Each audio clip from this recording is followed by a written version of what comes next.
Just fucking do it. Subscribe now. It's not that difficult. No, but it's not that difficult. Especially in the smaller deals. No, until it happens to you. It's happened to us. No, you make a $500,000 mistake. But we didn't make $500,000. We made $150,000 mistake. It hurts. Well, especially you. But that's the only way you learn. You don't learn when things go well. We've got guys that have done 10 deals and never made a mistake because they always use their accountants. It costs them more. They make mistakes. Yeah. I think in life you learn the most from mistakes. You learn the most. You only learn when it fucking hurts. Yeah, you do. That's the only time. When things are going well, you ain't learning shit. And it's like the other worldwide adage is you only hurt the ones you love. True. Yeah. Yeah. My wife's not convinced. I keep telling her that, but she ain't fucking convinced. She doesn't caught you.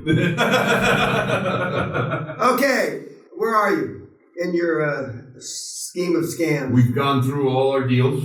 He's gonna speak today. Practice today. I'm gonna go my practice so you can just have a look at it. Okay. Yeah, it's a decent model. It's a bit different to other medical centres and stuff. So I'm just gonna try and. Anyway, I'll get on here now. Can you put on your computer?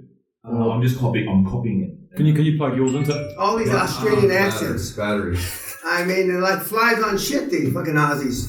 They're everywhere. But right now, Jason Nagy, I used to make fun of him too.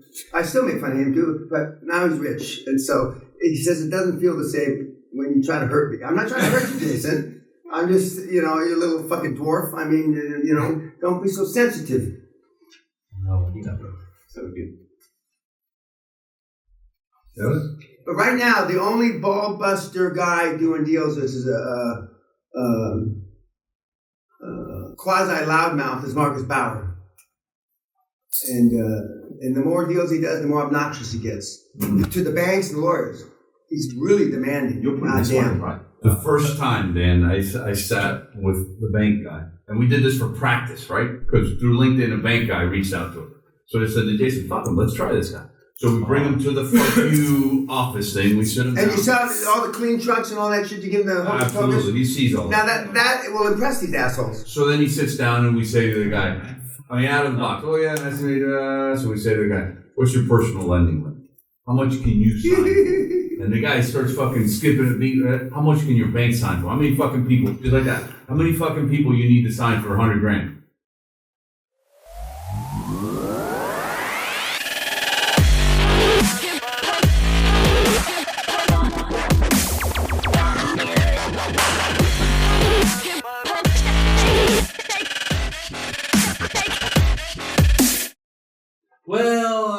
So you really think this is going to get done, or are we fucking pissing in the wind? HDMI cable? Because I don't have an HDMI. And it just, you can read it in them. Oh, yeah. It works. It works. Yeah. And 40 years ago when I started it worked even better. Mm-hmm. Because nobody ever asked anybody anything. They went in there with, like this, please, can you give me some money? And I had the benefit of working with the Onassis people, which... they demanded terms. The only time I've ever seen a boilerplate loan agreement change is for the Onassis group. I've never seen one change before that or since then. They didn't like the boilerplate. HDMI. We put into the HDMI. Yeah. I don't have one in mind. I think They didn't like the loan agreement. They said our lawyers will get back to you. 2 days later, they said, well, I don't think we can agree to that. I said, well, we're going to go to Chase Bank. Another bank, and they changed the boilerplate. But I haven't seen that since. But no, they were talking about billions of dollars. But Mr. Guthrie says, oh, Mr. Peña, you're going to see the dynamics of how really to pressure a bank today. Yes, sir. Go in there. And I just sit there, and it's hard for me to keep my mouth shut in the meeting, which Tony can probably relate to. But Mr. Guthrie said, just be quiet and listen. And I listened for a couple hours, and I just saw the bank squirm because you don't want to lose the Onassis group as a credit. And the senior vice president that was in charge of the meeting, he didn't want his legacy that he lost Ari Onassis as a client. Mm-hmm. That's the last thing. So, and they used to push that.